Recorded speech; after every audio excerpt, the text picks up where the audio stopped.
Has there ever been a point in your life where you've tried to pick up something new, perhaps a new skill or a hobby, or you've enrolled on a course, something to improve yourself? So you give it a go, bursting with enthusiasm, and you even make some headway.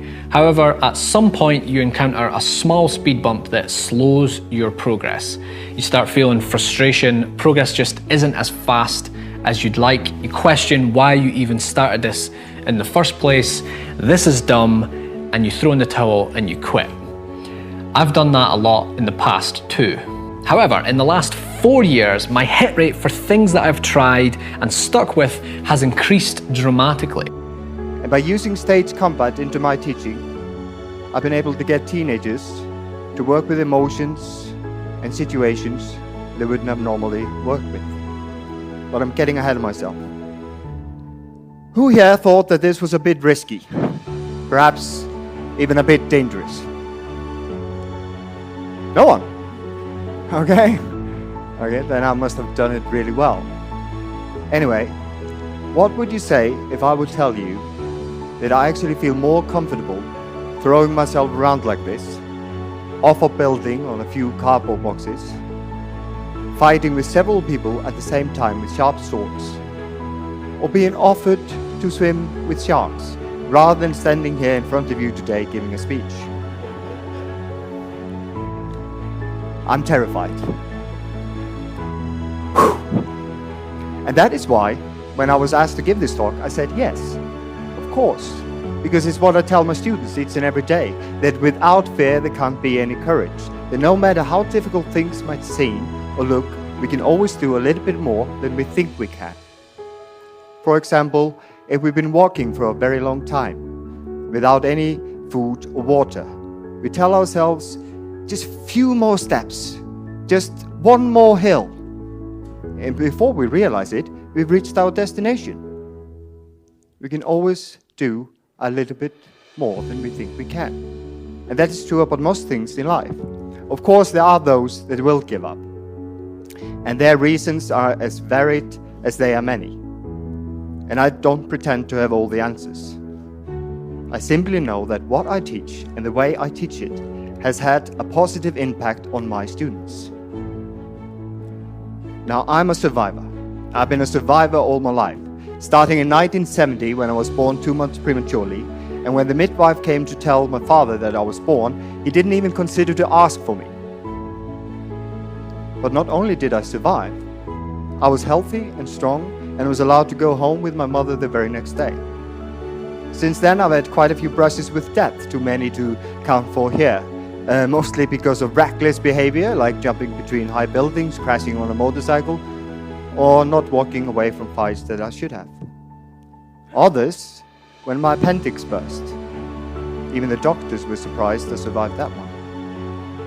But everything I did and experienced eventually led to me becoming who I am today. An actor, fight director, stunt performer, and teacher. But it didn't quite teach me the difference between quitting something and giving up. Trust me, if there's one thing that you take from this video, it's just start. Nothing is more likely to make you quit than hyping up the task at hand before you've even started.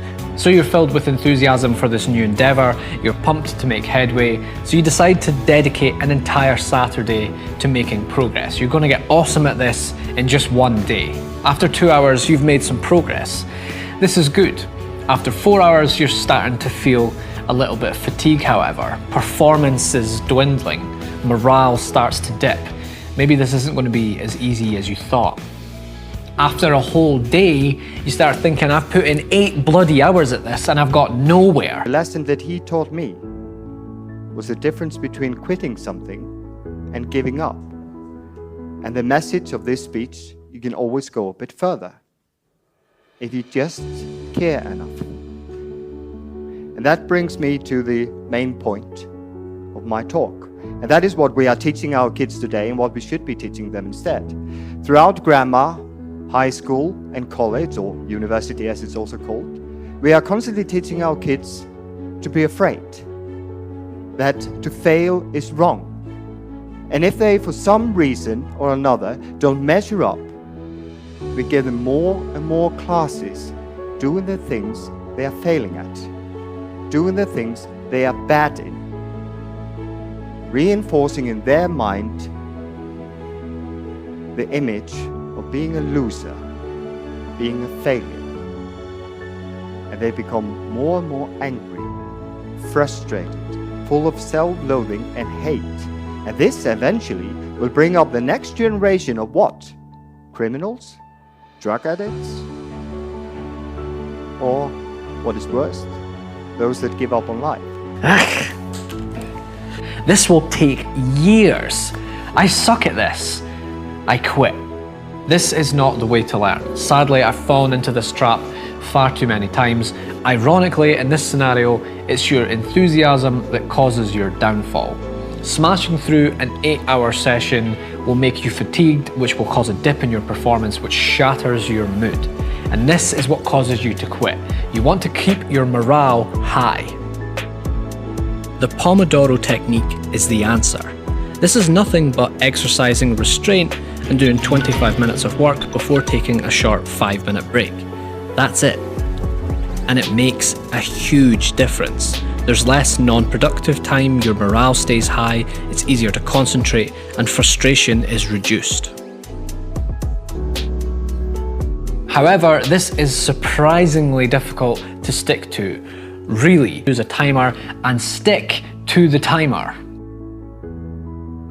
Now I want to get you all to think about your own education. Think back to when you were 10.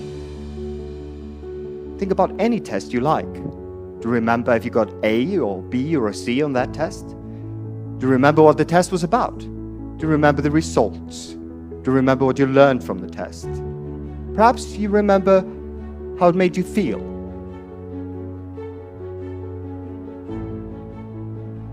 Now think about a school play, or an art exhibition, or a poem you wrote, or a short story. And I'm willing to bet pretty much anything that you remember those moments a lot clearer and better than any test you've ever taken in your entire life. So, what is more important? To have children interacting freely and happily with one another? Or to be able to do 1 million identical math problems correctly? What is more important for society as a whole? To implement interactive social skills within our school curriculum? Or to add more and more classes in the art of filling in blanks? Why is it, if you are good at something, or even if you're just interested in something, you're not given the chance to take more classes doing exactly that? Instead, we are constantly giving those kids more and more classes, more and more time, doing the things they are failing at. And why is it that gifted, talented, highly educated teachers are just handing out dated worksheets, reciting from textbooks without any deeper understanding, or even academic questioning or debate? And why is it parents themselves keep asking for us to test their children again and again and again? Why is it we are constantly trying to put everything into neat little boxes with neat little labels when life itself is not neat? It's unpredictable, volatile,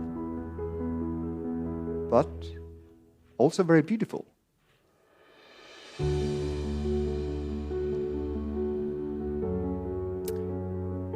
Do you have the answers?